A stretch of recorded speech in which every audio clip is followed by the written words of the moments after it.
Bila cerita satu hati dua jiwa ni, sebenarnya kita pun tak faham hati kita dengan jiwa mana satu betul. Hati ke jiwa? Tapi orang Arab dia panggil nafsu je. Hati ke jiwa ke dipanggil nafsun. Nafsu ni tuan-tuan dan perempuan biasanya kita dengar tiga je. Yang pertama nafsu tidur, yang kedua nafsu nak kahwin, yang ketiga nafsu makan.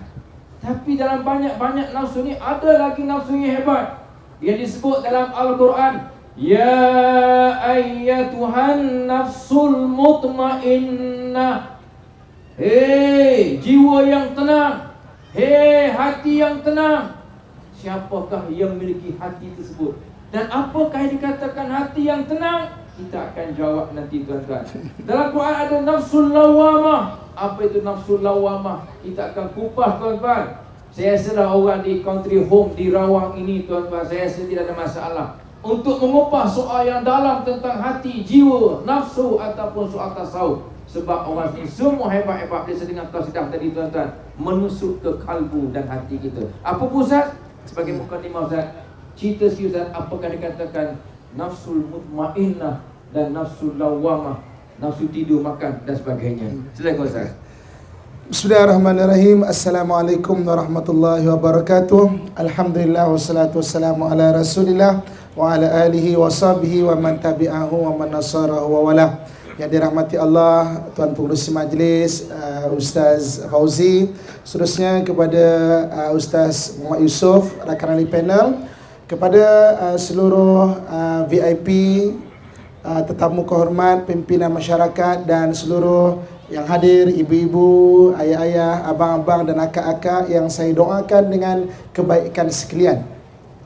Jadi Alhamdulillah, pada malam ini kita mengupas mengenai dua jiwa, kan? Ustaz, betul lah? Yeah. Dua jiwa, kemanakah kita? Jadi dalam Al-Quran disebut, kalau malam ini diminta untuk saya sebut dua jiwa yang disebut dalam Al-Quran. Yang pertama lawamah, yang kedua mutmainnah. Okey, saya nak mulakan kisah kita ni, kita mengembara sikit dalam sejarah manusia. Ketika kita bangsa manusia diciptakan, saat yang sama juga syaitan atau iblis ini dia terhina. Ini Allah sebut dalam surah Al-Hijr. Ketika diciptakan Adam, disuruh penghuni langit untuk hormat pada Adam, semua hormat kecuali iblis. Aba wastakbara wa kana minal kafirin. Dia enggan dan dia engkar, maka jadilah dia daripada orang-orang yang kafir. Maka Allah Subhanahu wa taala memerintahkan iblis keluar daripada syurga, keluar daripada kumpulan orang-orang ataupun makhluk, para malaikat yang diredai oleh Allah Subhanahu wa taala. Ketika dia nak keluar dan melangkah keluar, dia bersumpah di hadapan Allah dua benda. Dua benda. Dia kata dalam surah Al-Hijr ayat 39 ayat 40, kata iblis, qala rabbi bima aghwaytani la uzainanna lahum fil ardi wa la ughwiyannahum ajma'in. Tuhan, oleh kerana aku telah menjadi sesat, kata iblis, aku bersumpah akan aku perelokkan maksiat di mata anak Adam dan aku akan sesatkan mereka semuanya. Ini sumpah iblis. Ketika dia nak keluar, dia minta kepada Allah satu permintaan. Allah bagi permintaan itu, dia kata, Tuhan panjangkan umur aku. Qala rabbi anzirni ila yaumi yub'atsun. Allah benarkan. Rupanya dipanjangkan umur, dia sumpah dua benda. Akan aku elokkan maksiat di mata anak Adam dan aku akan sesatkan mereka semuanya. Jadi itu sumpah iblis di depan Allah Subhanahu wa taala. Jadi ketika manusia diturunkan ke muka bumi ini, akan dibuat sumpah dia ni dua benda yang tadi tu. Sebab itu kalau hari ini kita lihat, ada orang yang menderhaka pada suami dia, dia tak rasa pun dia derhaka pada suami dia. Dia boykot suami dia dah 2 minggu dah. Dia tak rasa pun. Padan muka ustaz, suami saya ustaz. 2 minggu padan muka. Kebil laki kena boykot. Dia tak rasa bersalah pun. Hari ini ada anak yang derhaka pada ibu dan ayah. Dia tak rasa pun dia bersalah pada mak dan ayah. Ini yang disebut la uziyanna lahum fil ard wa la ughwiyannahum ajmain, dan akan disesatkan mereka semuanya. Dan bagi sahabat-sahabat dalam Jabatan Agama Islam Selangor, di negeri Selangor ni memang banyak cabaran dia. Ajaran-ajaran yang sesat, ajaran-ajaran yang tak betul. Kan? Jadi sahabat-sahabat tahniah dan syabas, dan teruskan berusaha sahabat-sahabat daripada JAIS ada bagian penguasa sebagainya. Sebab Selangor ni antara negeri yang banyak. Sebab apa? Selangor ni tempat perhimpunan daripada macam-macam tempat orang cari rezeki kat Selangor ni. Sebab tu ajaran-ajaran sesat banyak di Selangor ni. Itu Iblis kata la uziyannahum fil ardh wa la ughwiyannahum ajmain. Tapi Allah Subhanahu wa taala jawab pada sumpah Iblis ni, kata Allah Subhanahu wa taala, kau boleh sesatkan Iblis sendiri menyatakan. Iblis ni katakan illa ibadaka minhumul mukhlasin, kecuali orang yang betul-betul ikhlas kepada Allah, Iblis tak mampu nak goda, nak sesatkan. Okey. Balik pada soalan kita ini, lawamah dan mutmainnah. Dalam Al-Quran Allah ada cerita orang yang ada sifat hamba Allah, paling kurang dia bermula dengan jiwa dia lawamah. Allah bersumpah depan Al-Quran dengan Al-Quran, dalam Al-Quran surah Al-Qiyamah, la uqsimu biyaumil qiyamah wa la uqsimu bin nafsil lawamah. Aku bersumpah dengan hari kiamat, dan aku bersumpah dengan jiwa lawamah. Kan? Jadi apa maksud lawamah? Lawamah ni orang ataupun jiwa manusia yang ada buat kesalahan, tetapi dalam hati tu ada cita-cita nak jadi baik. Ini orang lawamah. Sebab itu kadang-kadang kita lihat ada orang yang memang buat salah itu dan ini, tapi hati ada rasa menyesal. Ya Allah, ampunkan aku ya Allah. Hari ini menderhaka pada suami tapi menyesal. Patut ke saya buat suami saya macam ni ustaz? Kan? Hari ini mungkin dia mengayahi isteri dia, tapi hati kecil tu ada. Betul ke aku buat pada isteri macam ni? Ada satu kisah. Satu orang isteri minta gelang dengan suami dia. Suami dia tak nak belikan. Dia geram. Dia kata, jagalah awak ni, jagalah. Petang itu dimasakkan tom yam yang sangat pedas. Biar suami dia rasa. Suaminya balik agak lewat, jadi dia hidangkan jugalah, panaskan hidangkan. Pedas sangat. Ketika dia hidang, dia lupa makanan itu pedas sangat. Tujuannya biar rasa. Tak mau sangat nak belikan gelang. Jadi dia lupa, dia dulu makan. Dia makan pedas sangat ustaz, mengalir-ngalir air mata ni Suami dia pun tengok, kenapa kau menangis ni?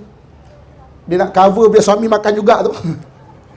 Dia kata, bang, saya ni kalau makan tom yam ni teringat dekat arwah mak. Oh ya ke? Kalau gitu biar saya rasa pula. Suami dia pun makan. Makan kali ni suami dia makan dengan pedas dan menangis. Suami dia menangis, sungguh-sungguh menangis. Apabila sungguh-sungguh menangis, rasa menyesal pula. Ni kata lawamah tu. Dah buat salah tapi dia masih menyesal pula ni. Kesian kat suami ni pedas pula. Dia menangis betul-betul pula tu. Dia tanya kat suami dia, bang, kenapa pula abang menangis ni bang? Abang tu kata apa? Saya betul juga teringat juga ke arwah mak. Oh ya ke bang? Kenapa bang? Ketika arwah mak meninggal, kenapalah kau tak meninggal sekali? Ada rasa menyesal. Itu lawamah. Buat salah? Ya, buat salah. Tapi hati tu ada rasa menyesal. Ya Allah, ampunlah Tuhan. Kemudian yang kedua, ayat yang Ustaz Fauzi baca tadi. Apa dia? Orang yang dah meningkatkan diri dia, lawamah tadi buat salah, tapi ada rasa menyesal. Tapi apabila dia betulkan diri dia, perbaiki diri sampai tahap dia akan jadi jiwa mutmainnah. Mutmainnah ni yang tenang. Ini Allah sebut tadi, yang Ustaz Fauzi baca tadi. Ya ayyatuhan nafsul mutmainnah, wahai orang-orang yang mempunyai jiwa yang tenang, irji'i ila rabbiki radiyatan mardiyah, baliklah kamu bertemu Tuhanmu dalam keadaan redha lagi diradai. Fadkhuli fi ibadi, masuklah kamu ke dalam golongan hamba-Ku yang soleh. Wadkhuli jannati, masuklah kamu ke dalam syurga-Ku. Tenang. Kan? Dia dah bersama Tuhan, bersama Allah tu tenang. Solatnya tenang, baca Quran tenang. Hari ni datang orang mengata dia, hajah-hajah, tadi Nuah, ada orang mengata awak kata stokin awak busuk. Tenang. Dia tak melatah, tetap tenang. Kalau dia cakap tu betul, saya boleh baiki diri. Kalau dia cakap tak betul, saya ada peluang memaafkan. Orang yang sampaikan berita yang tak tenang, sabarnya awak ni. Dia tapi tetap tenang. Sebab apa? Jiwa dah tenang. Okey, jadi tuan-tuan sekalian, mulakan paling kurang jiwa lawamah. Allah pernah bersumpah dalam Al-Quran. Maknanya buat salah, manusia tak lari daripada buat salah. Jaga diri, jangan buat salah. Kalau buat salah, ada rasa menyesal.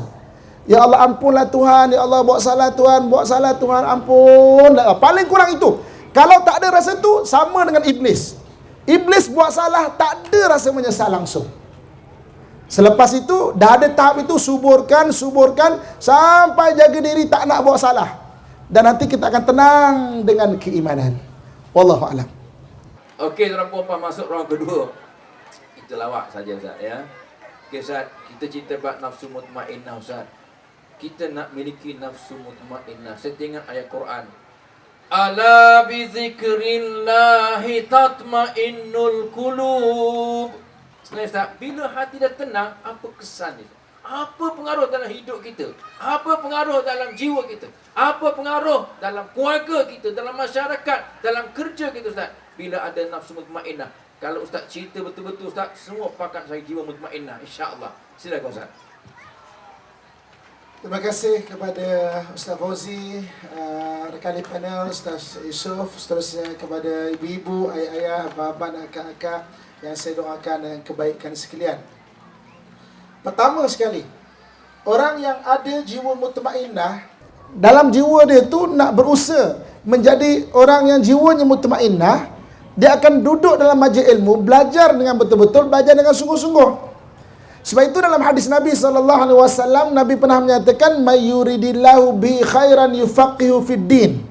Sesiapa yang Allah kehendaki kebaikan pada diri dia, akan dilimpahkan dia minat kepada agama, faham kepada agama, suka kepada agama. Bermula dengan macam mana? Bermula dengan macam mana? Orang duduk dalam majlis ilmu, kata Nabi SAW, kun aliman au muta'alliman au mustami'an au muhibban wala takun khamisan fataluk. Jadilah kamu orang yang tahu mengajar, orang yang tidak tahu belajar, atau orang yang suka mendengar ilmu, atau orang yang suka menganjurkan ilmu. Empat Orang yang tahu mengajar, orang yang tidak tahu belajar, orang yang mendengar, ataupun orang yang suka menganjurkan. Jangan jadi golongan yang kelima, kamu akan binasa.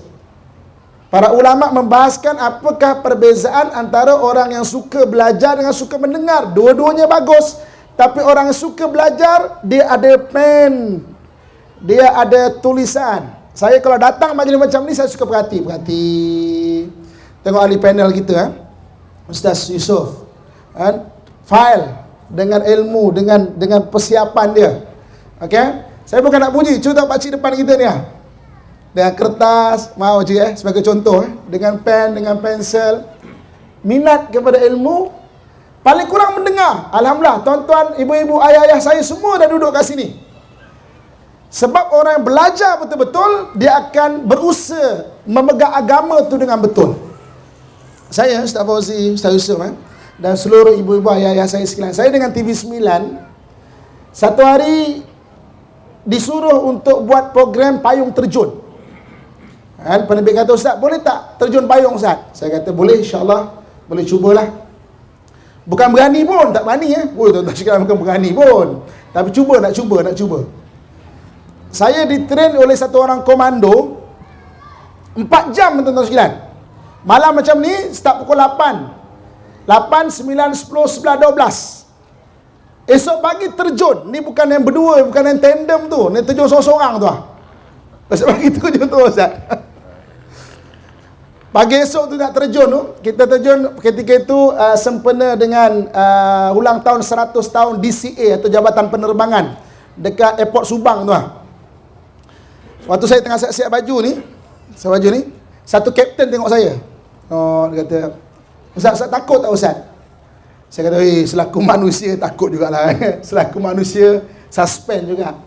Kerana dia kata, Ustaz, nasib baik Ustaz kata Ustaz takut, Ustaz. Saya pun bimbang juga Ustaz kata Ustaz tak takut. Sebab yang tak takut ni 2 golongan je, Ustaz. Orang bodoh atau orang gila. Nasib baik Ustaz kata Ustaz takut. Jadi malam tu, yang ngajar saya satu orang komando, memang tegas. Memang dia akan ambil ni sorotan tu, pang, ngajar kami dalam, saya ingat dalam 20 orang lah yang akan terjun tu. Pang, memang tegas, marah lah apa semua. Tapi di hujung kelas, dia kata saya kena buat macam ni.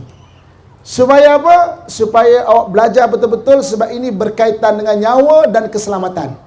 Kalau awak main-main ke atas tu, takut masalah nanti.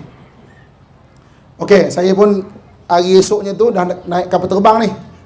Keluar dekat kepak, waktu belajar tu training Ustaz, dia tunjukkan gambar-gambar ni. Okey, dekat kepak terbang tu, lepas kaki dulu, jangan lepas tangan dulu. Kalau lepas tangan ni kita kata pusing gitu.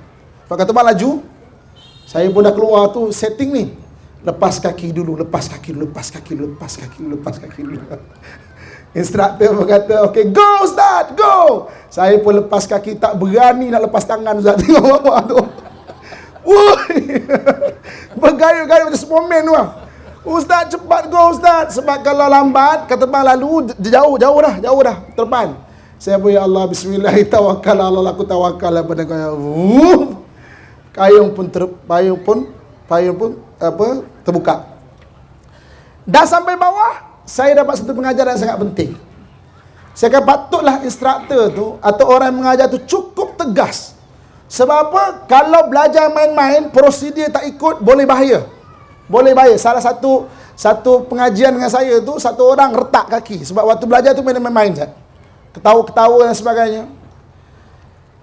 Tuan-tuan, ibu-ibu, ayah-ayah, abang-abang yang saya kasih sekalian, itu ilmu dunia dan yang kita nampak bahaya dia. Cuba kita fikir orang yang belajar main-main dalam pengajian agama. Lagi bahaya sebab perjalanan balik ke akhirat tu tak jumpa. Itu baru dunia tu. Selain itu dulu ingat tak Ustaz ingat cikgu Quran kita, bukan garang lagi kan? Cikgu Quran kita. Saya mungkin ibu-ibu ayah saya pernah cikgu Quran kita kan bukan main garang lagi dulu. Cikgu Quran, cikgu ustaz kita agama kita. Sebab baru kita tengok, pentingnya dia menjadi guru yang garang dan tegas. Sebab kalau tak betul, perjalanan untuk balik ke akhirat tu tak jumpa. Kalau main-main belajar. Sebab itu orang jiwa mutmainah pertama sekali memang kena duduk majlis ilmu, suka kat majlis ilmu, cari pengajian-pengajian yang betul. Kemudian apabila dia berusaha meningkatkan ilmu yang Nabi sebut, orang yang Allah kehendaki kebaikan bagi dia, difahamkan mengenai agama, maka dia akan berusaha pula mengamalkan. Ada ilmu dan amalkan. Ini Allah sebut, sibratallah wa man ahsanu minallahi sibrah. Kalau kita lihat dalam Al-Quran, sibratallah itu diterjemahkan sebagai celupan Allah. Nak senang faham macam ni lah. Cerita betul ni? Betul ni Betul ni air mineral. Saya titiskan satu perwarna. Tak kisahlah apa warna dia. Saya titiskan, dia akan merubah seluruh air ini. Akan merubah seluruh air ini. Macam tu juga Allah sebut, sibratallah. Celupan Tuhan. Tidak ada yang lebih baik dari celupan Tuhan. Ada ilmu, nak niat amalkan, maka tertitis keimanan. Maka seluruh badan ini akan menjadi celupan yang Allah Subhanahu Wa Taala kehendaki. Mata memandang, sudah memandang seperti mana yang Allah kehendaki. Lidah menyebut seperti mana yang Allah redai. Telinga memilih untuk mendengar benda-benda yang baik. Kaki melangkah pada benda-benda yang baik. Tangan serta berusaha macam mana nak buat benda baik. Orang kafir makan, orang beriman makan. Orang beriman ada cara makan dia. Orang kafir berkeluarga, orang Islam berkeluarga. Orang Islam ada cara berkeluarga dia. Orang kafir berbuat itu dan ini, kita juga sama, tapi kita ada cara kita.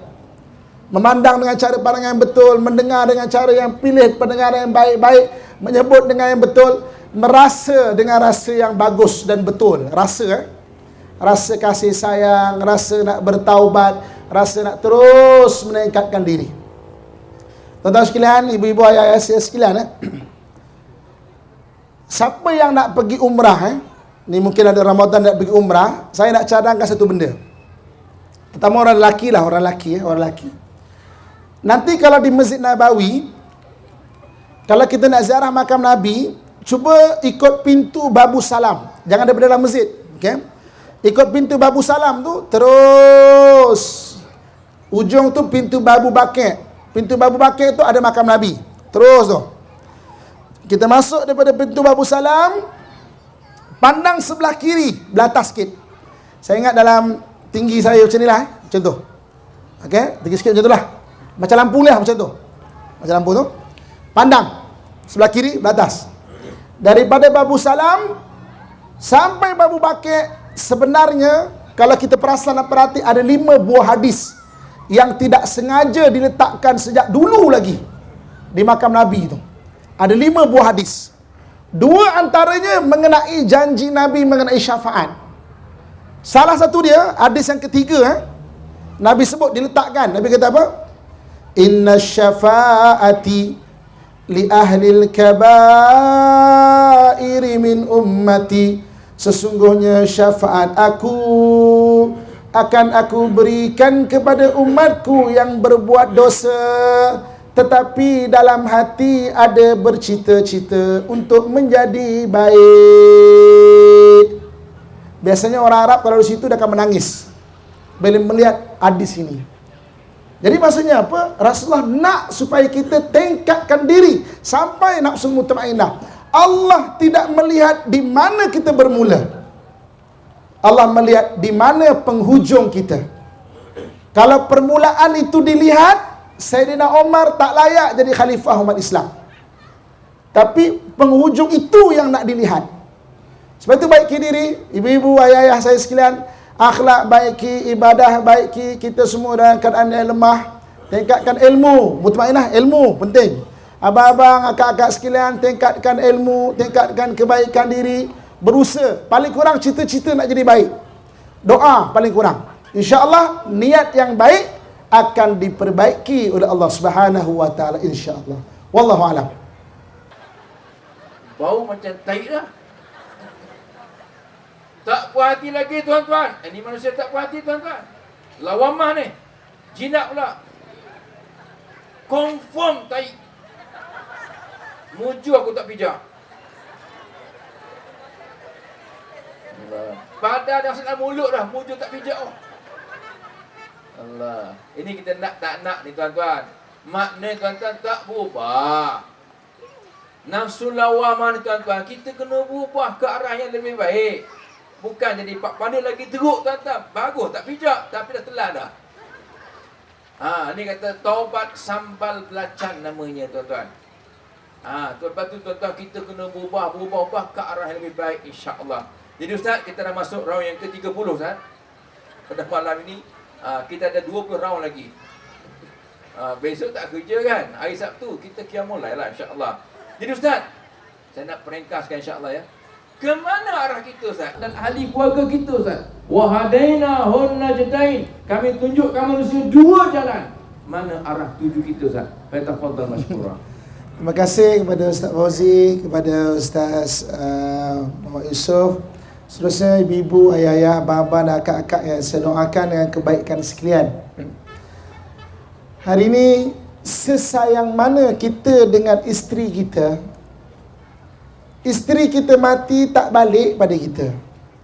Sesayang mana kita dengan suami kita, Kak, Bu.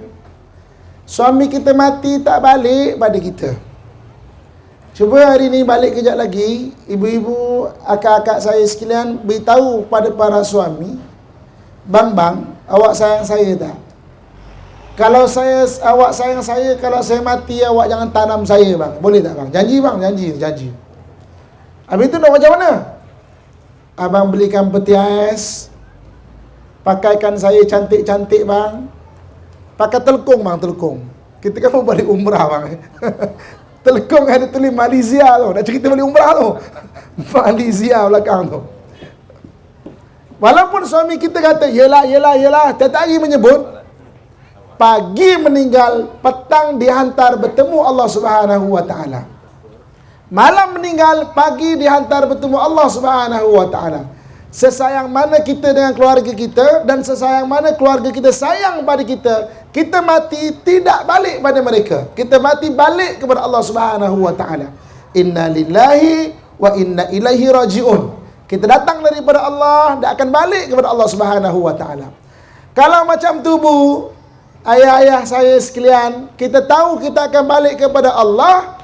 Ke mana arah kita? Carilah redha Allah Subhanahu wa taala. Sebab tu nafsul mutmainnah ini akhirnya Allah kata apa? Ya ayyatuhan nafsul mutmainnah irji'i ila rabbiki radiyatan mardiyah. Wahai orang-orang yang mempunyai jiwa mutmainnah, baliklah kepada Tuhanmu dalam keadaan reda, lagi diredai. Maksudnya cari keredaan Allah Subhanahu wa taala. Kalau kita sebagai isteri Kak, cari keredaan Allah. Allah yang perintahkan kita hormat dan kita maknanya hargai suami kita. Hari ini kita menghargai suami bukan sebab suami itu. Kalau sebab suami itu lama dah kena cekik dia rasanya. Betul tak? Betul? Hari ini kita sayang pada isteri kita bukan sebab isteri itu. Tapi Allah perintahkan. Allah kata apa? Wa ashiruhunna bil ma'ruf. Hiduplah kamu dengan isteri kamu dalam keadaan yang baik. Kalau sebab isteri, aduh pening kepala. Bebel je. Betul tak bang? Betul tak? Okey. Jadi kenapa kita menyayangi isteri? Kenapa menyayangi suami? Sebab Allah perintahkan kita nak cari redha Allah Subhanahu wa taala. Kenapa nak mentaati ibu dan ayah? Kadang-kadang kecil hati membandingkan antara adik-beradik, tapi nak juga taat sebab yang suruh jadi anak yang soleh, anak solehah adalah Allah Subhanahu wa taala. Jadi ke mana arah kita? Carilah keredaan Allah Subhanahu wa taala. Tapi kan ustaz, suami saya ni macam-macam perangai dia. 20 tahun kahwin, 24 kali buat hal ustaz. Kesian. 24 kali buat hal. Tapi kan ustaz, isteri saya ni aduh, potpet memanjang ni ha.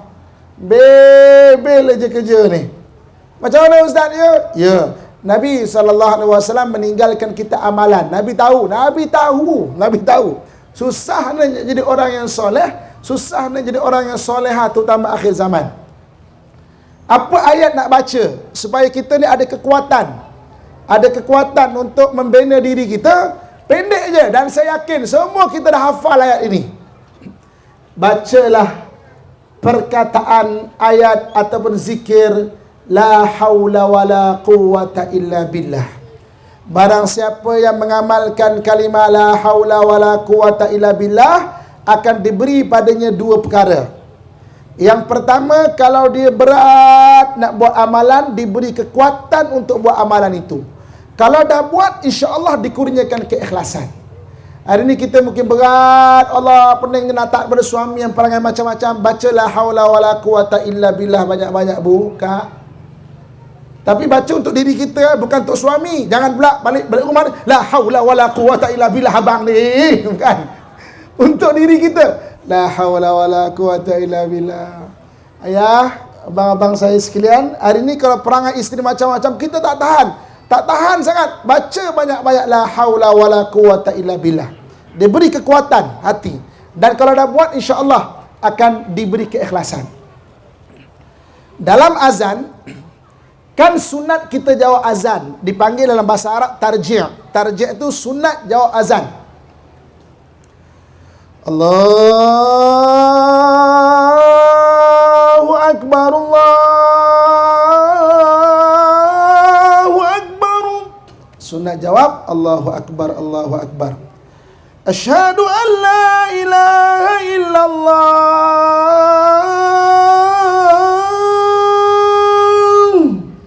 Sunat jawab asyhadu an la ilaha illallah. Asyhadu anna Muhammadar Rasulullah.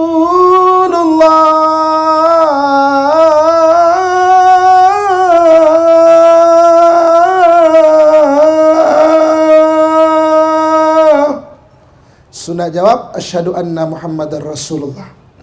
Tapi sampai hayya 'alas solah, apa jawapan dia? La haula wala quwwata illa billah. Sampai hayya 'alal falah, apa jawapan dia? La haula wala quwwata illa billah. Sebab kita ucap saja la haula wala quwwata illa billah, dia beri kekuatan untuk membuat amalan tu. Jadi ke mana arah kita? Tingkatkan diri kita daripada Allah dan akan pulang kepada Allah. Tapi Nabi faham susah nak buat amalan. Nabi ajar satu doa. Doa, baca la haula wala quwwata illa billah banyak-banyak. Mungkin kita ada mengalami susah mengenangani anak-anak yang nakal. Penat ni bawa air pada ustaz-ustaznya. Tolonglah ustaz bacakan ustaz. Bacalah haula wala quwwata illa billah. Allah beri kekuatan pada hati itu untuk jaga anak tu dengan baik. Apa pun, mungkin ada yang bergaduh adik-beradik. Mungkin ada tak ngam dengan ibu mertua. Menantu versus mertua. Banyak kan? Bacalah haula wala quwwata illa billah banyak-banyak. Mungkin dengan bos, mungkin ada kawan sekerja, mungkin ada orang yang menganiayai kita. Bacalah haula wala quwwata illa billah. Tujuannya apa? Biar Allah beri ketenangan dan dapat berbuat sesuatu untuk menghampirkan diri kepada Allah Subhanahu wa taala insya-Allah. Wallahu alam. Jadi Ustaz, kita sampai puji rancangan Ustaz. Apa kesimpulan Ustaz sebagai penutup barangkali 5 minit Ustaz? Okey, 5 minit. Apa kesimpulan dia? Allah sebut demi masa. Kita semua ni semua dalam kerugian, melainkan orang beriman dan beramal soleh. Kemudian berpesan-pesan, pesan pada isteri, pesan pada anak, pesan pada suami, pesan pada orang sekeliling. Barulah kita ni orang-orang yang berjaya. Sebab manusia ni dia lupa. Macam Ustaz Fauzi sebut tadi, macam Ustaz manusia sebut, lupa. Jadi kita ni perlu diperingat, ingat dan ingatkan. Jadi syabas dan tahniah kepada penganjur. Terima kasih kepada VIP yang datang, kepada pimpin masyarakat yang bersama-sama, ibu-ibu, ayah-ayah yang saya sayangi, dan abang-abang, kakak-kakak yang saya doakan dan kebaikan sekalian. Mudah-mudahan hari ini kita berkumpul di dewan, di lapangan masjid ini. Mudah-mudahan satu hari nanti kita dapat berhimpun bersama Rasulullah sallallahu alaihi wasallam dekat akhirat nanti. Amin amin ya rabbal alamin. Sekian daripada saya. Ampun maaf yang baik datang daripada Allah, yang kurang dan kelemahan diri saya sendiri saya minta ampun dan maaf. Aqulu qauli ma sami'tum astaghfirullah li wa lakum. Assalamualaikum warahmatullahi wabarakatuh.